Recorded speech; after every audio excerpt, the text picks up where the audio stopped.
Bueno, esta semana uno de los temas nacionales, esto pasa de vez en cuando, cada vez que aparece un episodio similar empieza el debate social con un profundo efecto social y sobre todo en los medios. Estamos hablando del caso de Jorge Ríos, después se dio otro en la ciudad de Buenos Aires, pero en Quilmes puntualmente, jubilado que fue asaltado, agredido y que termina matando a uno de los delincuentes y que por decisión del juez termina en prisión domiciliaria por su edad, pero en prisión imputado y, bueno, y en el marco de una investigación lógica. Después hay matices para poder discutir la legítima defensa, que la plantea el propio Código Penal, con algunas cuestiones y algunos apartados a tener en cuenta, pero es un tema sin lugar a dudas que cada vez que sucede en la Argentina, recuerdo el médico que estaba ingresando a su casa y que termina cruzándose a tiros también con un delincuente hace algunos años, que generó, después pasó por todos los programas de televisión y que generó debates y funcionarios políticos hablando de esta cuestión,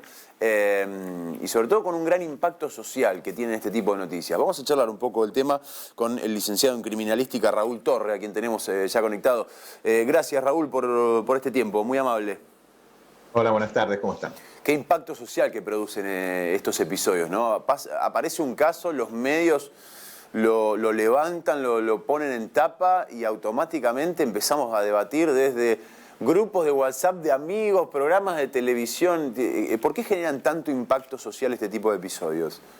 En definitiva, esto se da cuando existe cierta, al menos percepción de ausencia del Estado para resolver este tipo de situaciones relacionadas con los índices delictivos, con la inseguridad, etcétera, y en donde los episodios de vengadores, de venganza privada, etcétera, de alguna manera generan una seducción en la sociedad que motoriza que efectivamente sean noticias interesantes y entonces ese efecto pasa a multiplicarse por la mediatización, ¿no? Lamentablemente siempre dejan un mensaje que, por lo menos para mí, desde el punto de vista criminológico, lo entendemos, es un mensaje negativo, porque después de lo que ha pasado en las últimas 72 horas, con relación a la mediatización de estos 2 o 3 casos que ha habido, hay gente que está preguntando qué requisitos son necesarios para que me compre un arma, para defender mi casa, etcétera, ¿no? Y eso jamás es bueno. Ese tema me parece fundamental y te lo quiero consultar. Está comprobado que existe una especie de efecto contagio, ¿no? Sí, absolutamente. Absolutamente. El último gran episodio que tuvimos en nuestra historia reciente de una proliferación indiscriminada en días de armas de fuego, municiones, etcétera, fue con la crisis yo creo que fue en 2001, cuando fueron los saqueos. Bueno, la gente, personalmente yo vivía en Campana, que es una ciudad pequeña, y las armerías de Campana quedaron sin armas y sin municiones. Se vendió absolutamente todo. O sea, la gente con una expectativa de defender su propiedad mediante el empleo de armas. Y el uso de armas por parte de quien no están entrenados. A ver, muchas veces nos tenemos que lamentar de lo mal que las usan los que sí están entrenados, cuánto peor cuando las utilizan quienes no están entrenados. Y muchas veces ese arma que va a parar a una casa de familia, con la idea de que pueda defender el hogar, etcétera, termina siendo utilizada dentro de la misma casa en una situación de violencia doméstica, de violencia de género, etcétera, etcétera. Digo que yo, que admiro las armas como finas piezas de artesanía, me he propuesto desde hace muchos años evitar en lo posible su proliferación indiscriminada en la sociedad, ¿no? Esto que también decías, me quedé pensando, 2001 las armerías se quedaron sin municiones y sin armas. O sea, la gente salió a comprar prácticamente masa armas. Armas y municiones. La misma policía se quedó sin municiones, reprimiendo los saqueos a los supermercados, me refiero a munición de antidisturbio, no municiones de guerra. Pero ahora, la misma policía se quedó sin municiones. Ahora uno tiende a pensar, probablemente erróneamente, no sé, vos me lo dirás, que por ahí los países que sufren mayor cantidad de episodios vinculados a la violencia o la inseguridad quizás son los que tienen más este tipo de reacciones de defensa o salir a comprarse armas. Sin embargo, cuando uno va, por ejemplo, a Estados Unidos, una política de armas absolutamente distintas, es como que está mucho más arraigado socialmente el, ojo que la propiedad privada yo la defiendo a tiros, ojo que el arma la compro obviamente mucho más fácil. Esto va cambiando, ¿no? Me imagino con las sociedades y con el ímpetu que la propia política va dibujando a lo largo de los años estas cuestiones, ¿no?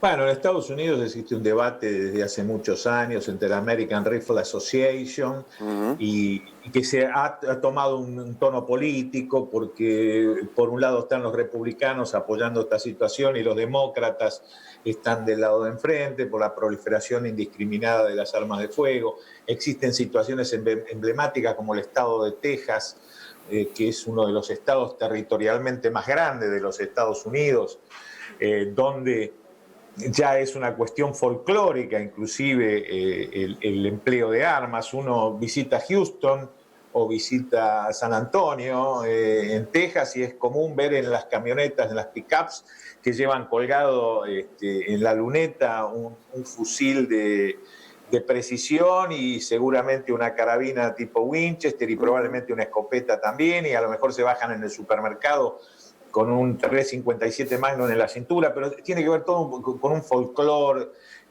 muy particular de los tejanos.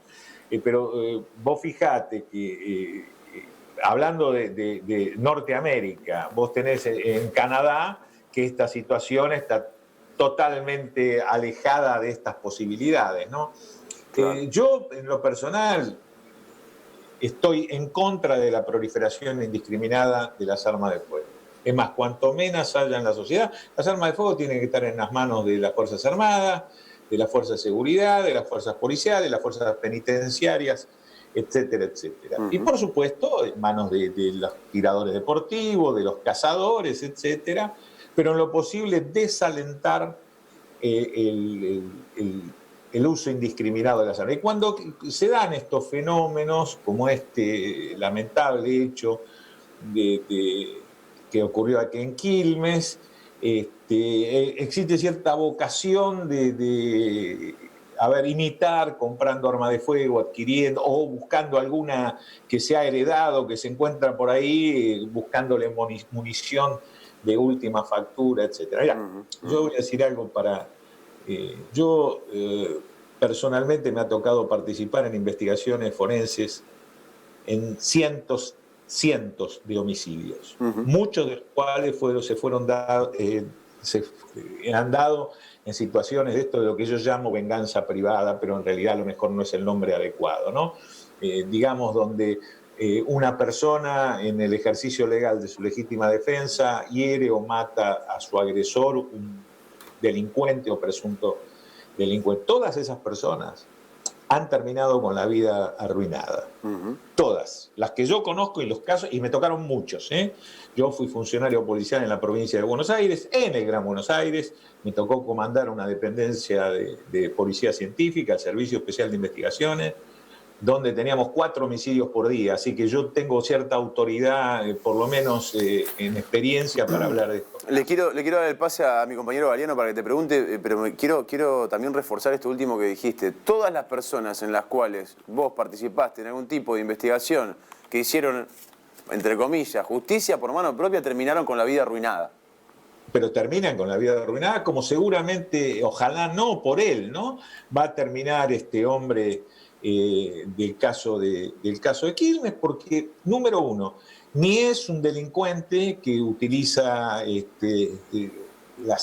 arma como ocupación cotidiana, ni es un miembro de una fuerza de seguridad o de una fuerza armada que ha sido entrenado y adoctrinado para el empleo de armas, y aún así muchas veces los miembros de la fuerza de seguridad o las fuerzas policiales, cuando sostienen un enfrentamiento y dañan a otra persona, tampoco la pasan tan bien, tienen que terminar con asistencia psicológica, etcétera. E insisto, pese a que han estado teóricamente preparados para eso, ¿no? Te consulta ahora sí, Héctor Galeano. Raúl, ¿cómo le va? Buenas tardes, ¿me escucha bien? pero perfectamente bien, Héctor. Bueno, un gusto hablar con usted, Raúl. La última vez que pasó por Santa Fe no pudimos, por lo menos yo, estar presente y la verdad que me lo lamenté. Le quería preguntar respecto al jubilado de Quilmes. Ahí estamos frente a una persona, según lo que se informó, que tenía un riñón, que tenía hipertensión, que tenía diabetes, que tenía, digamos, un cuadro de salud bastante endeble. Sin embargo, la decisión de repeler un ataque o, en todo caso, repeler un asalto fue contundente, porque salió y, a pesar de todos sus problemas, mató al ladrón. Después se está evaluando si fue la cuestión de la proporcionalidad respecto a las herramientas del ladrón o a las armas del ladrón y a las armas que tenía este señor. Pero mi pregunta concreta es esta. En la Argentina, según su vasta experiencia, ¿hay una eficaz, monitoreada, serio relevamiento psicológico a todos aquellos que piden por portar y tener un arma al Estado, y sabemos que debe pasar por un control psicológico para que se le autorice esta situación? ¿Existe realmente, y además existen controles sobre esta forma de otorgar certificados que permiten que una persona pueda tener un arma en su casa? ¿Cuál es su opinión, Raúl? Mire, el Estado ha procurado poner motorizar todos los mecanismos necesarios para que así ocurra. A ver, voy a dar un ejemplo en el que me tocó trabajar. El tirador de Belgrano, que era un individuo enfermo, psicótico, a la postre inimputable de los 5 tiroteos de los que él mismo efectivizó, donde terminaron varias personas siendo víctimas de heridas graves o gravísimas, y en el caso del chico Marcenac, de homicidio. El tirador de Belgrano había cumplido con esos requisitos y tenía un informe médico común que decía que estaba ubicado en tiempo y espacio desde el punto de vista psicológico y que no tenía inconvenientes físicos para la práctica del tiro. La realidad demostró que no, que era un individuo psicótico, que era un individuo esquizofrénico, y a partir del caso del tirador de Belgrano, que estoy poniendo simplemente porque fue el hecho emblemático que permitió que el entonces RENAR, hoy ANMAT, tomara otro tipo de medidas en cuanto a los exámenes psicotécnicos y físicos, modificó todos esos mecanismos, y ya son médicos que están especialmente habilitados en su matrícula para realizar este tipo de exámenes. No es cualquier médico como era antes, no es cualquier psicólogo, porque si no, y se iba a ver al médico de confianza o al psicólogo de confianza, a los que no pongo en duda en su profesionalidad, pero que en el caso del tirador de Belgrano resultó un hecho extremadamente emblemático, ¿no? Entonces, ahora se llevan a cabo los exámenes, etcétera, pero ¿cuál es el problema que tenemos? El examen para obtener el CLU se hace una vez cada 5 años. El médico va a decir, en este momento, en el momento del examen, o el psicólogo va a decir, en este momento es un individuo que no presenta trastorno, que está ubicado en tiempo y espacio, que se sienta apto psicofísicamente para el uso de armas o la práctica de tiro. Pero en la realidad, aparte hay otras, tiene que sortear otros mecanismos de control, práctica de tiro, manejo de armas, etcétera, etcétera. Pero vamos a la pregunta que habló de los exámenes psicofísicos.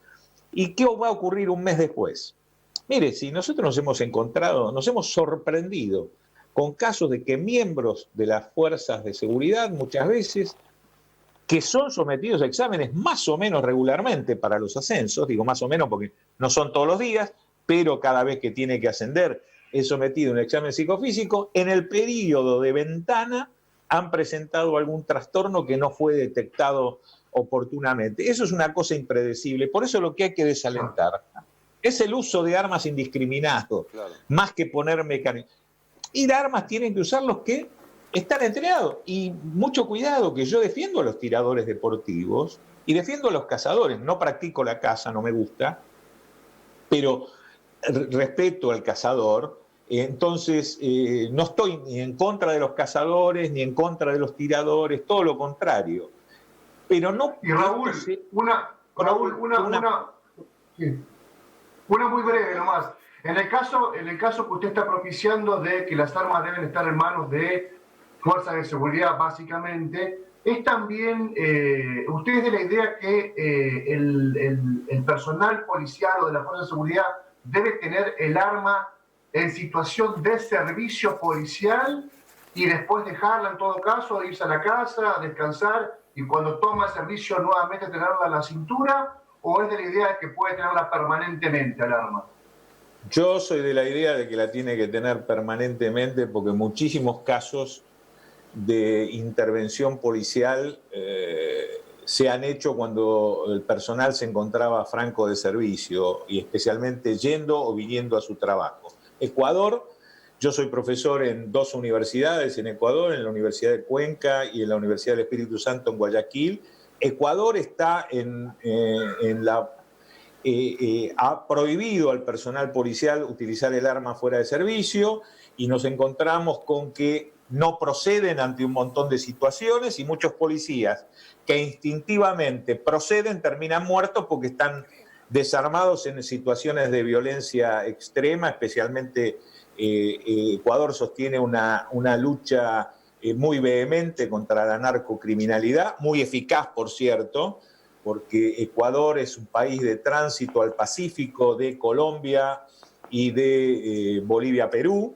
Y, a ver, cuando nosotros nos sorprendemos que se ha secuestrado 3 kilos de cocaína, Ecuador secuestra toneladas semanalmente, me consta porque lo he visto.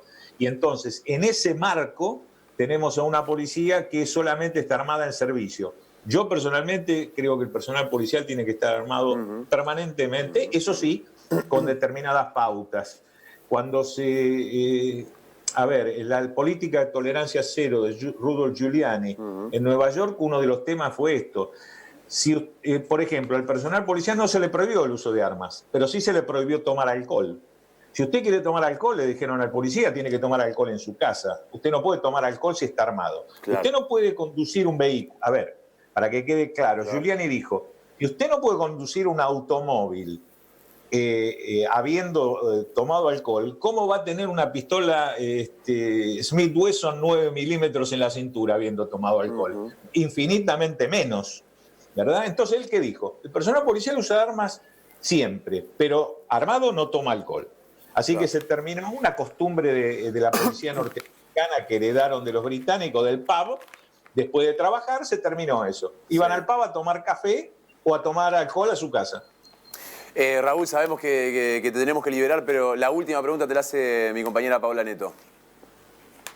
Raúl, ¿cómo estás? Te saludo también de la provincia de Entre Ríos. Este caso puntual generó muchísima opinión, fue de las noticias más comentadas de la última semana, precisamente porque el caso de Ríos, el protagonista de esta situación, es de la provincia, es nacido en Basavilbaso, pasó gran parte de su vida en Concepción del Uruguay, el último tiempo sí, ya vivió allí en Buenos Aires. Yo creo que este tipo de casos en donde está en juego la vida, la integridad física, algo tan valioso e importante para todos uno de nosotros, y ante la tentativa y la comisión de este tipo de delitos, uno tiene la tendencia a confundir la venganza con la justicia y creo ciertamente que no hay conceptos que sean más opuestos en relación a todo lo que usted venía hablando. Preguntarle la opinión respecto de estos 2 casos puntuales. Algunos de ellos, bajo las condiciones y los requerimientos del artículo 34 del Código Penal, ¿se encierra o se podría llegar a encerrar en legítima defensa o pasamos de esa situación a hablar ya de un homicidio agravado por alevosía? Bueno, a ver, una opinión absolutamente personal que he tenido la visión de los 2 casos. El caso de Mar del Plata creo que es absolutamente incuestionable, es un hecho de legítima defensa, lo que se llama legítima defensa privilegiada en el artículo 34 del Código Penal, lo llamaba Soler legítima defensa privilegiada, Fontán Balesta lo llamaba legítima defensa presumida, que es el caso de la nocturnidad mediante el escalamiento, son agravantes clásicos, y que el hombre dispara con su escopeta. Lo que está cuestionado ahí es no el hecho en sí de la muerte, que insisto, se ha generado bajo la figura del artículo 34, o sea, homicidio bajo la figura de la legítima defensa privilegiada. Recordemos que la legítima defensa es el instituto más emblemático en nuestro Código Penal de lo que son las causas de justificación, donde una situación ilegal o ilegítima se transforma en legítima. O sea, el homicidio es ilegítimo, pero cuando lo hago bajo legítima defensa, pasa a ser legítimo. Yo creo que el tema de Mar del Plata ha quedado claro. Lo que se está cuestionando es la tenencia del arma, el arma no denunciada, que representa una infracción con una pena. Eso por un lado. En cuanto al caso de Quilmes, tiene dos episodios diferentes. Si yo tengo que decir una visión objetiva, yo que he participado en la investigación de cientos de casos, tengo la sensación de que la defensa está más ocupada de hacer mediático el caso que de ocuparse realmente de definitivamente resolver la situación. Y yo voy a pasar a explicar por qué. Hoy la defensa está cuestionando al fiscal si obró correctamente, si el vecino que es testigo, acusarlo de falso testimonio, etcétera, etcétera. Y yo me dedicaría a analizar el caso. El caso tiene dos periodos, que es uno lo que ocurre dentro de la casa, que evidentemente es un hecho de legítima defensa, pluralidad de autores, empleando armas blancas, lesiones a la víctima, o sea, la agresión ilegítima que plantea el código que no tiene la víctima por qué estar obligado a soportar. Este hombre toma un arma y repele esa agresión de la que está siendo víctima. Hasta ahí yo creo que no hay duda. El problema es el segundo acto, que se produce en la vía pública, donde ahora se está dudando. No, mire, yo se lo voy a decir claramente. Los hechos ocurrieron en la vía, la muerte ocurre en la vía pública, el individuo viene escapando con una fractura que le provoca precisamente el venir escapando de la primera situación, y tenemos en la vía pública que aparecen 2 disparos en el cadáver, aparecen 3 vainas hervidas que indudablemente sentencian que se han producido los disparos. Yo les digo lo que hay, después si quieren les digo lo que creo. Donde la situación empieza a complejarse. ¿Y yo qué creo? Ahora sí, yo creo que este episodio se da en una sola película, no en estos 2 actos en los que lamentablemente se está separando el caso, y yo creo que es todo un hecho continuado, y este hecho continuado representa una situación de extrema violencia que este hombre soportó hasta que pudo, porque todos vemos las lesiones que tiene y su familia, y que indudablemente ha estado con una situación de conmoción que le ha llevado a un acto de violencia extrema que bien o lo puede ubicar dentro del artículo 34 del Código Penal por un trastorno mental transitorio completo, o en el artículo 81 por un trastorno mental transitorio incompleto, que sería un caso de emoción violenta. En vez de discutir eso, estamos pensando que las vainas se las plantaron, o sea, estamos diciendo en los medios que las vainas se las plantaron, que el testigo, un testigo que es un ciudadano que pasa y ve esa situación y que le hace a su mujer llamar al 911, es parte de la banda. A mí me parece bastante poco feliz. Deberíamos estar preocupados, primero por este muchacho que más allá de su situación de marginalidad está muerto, y de este hombre que lamentablemente se ha visto involucrado en este hecho sin quererlo. Y que indudablemente ha pasado por una situación límite que lo ha llevado a ejercer una violencia que realmente estoy seguro que no pretendía. Raúl, siempre es un enorme placer poder charlar con vos. Muchas gracias por este tiempo. Chao, hasta siempre.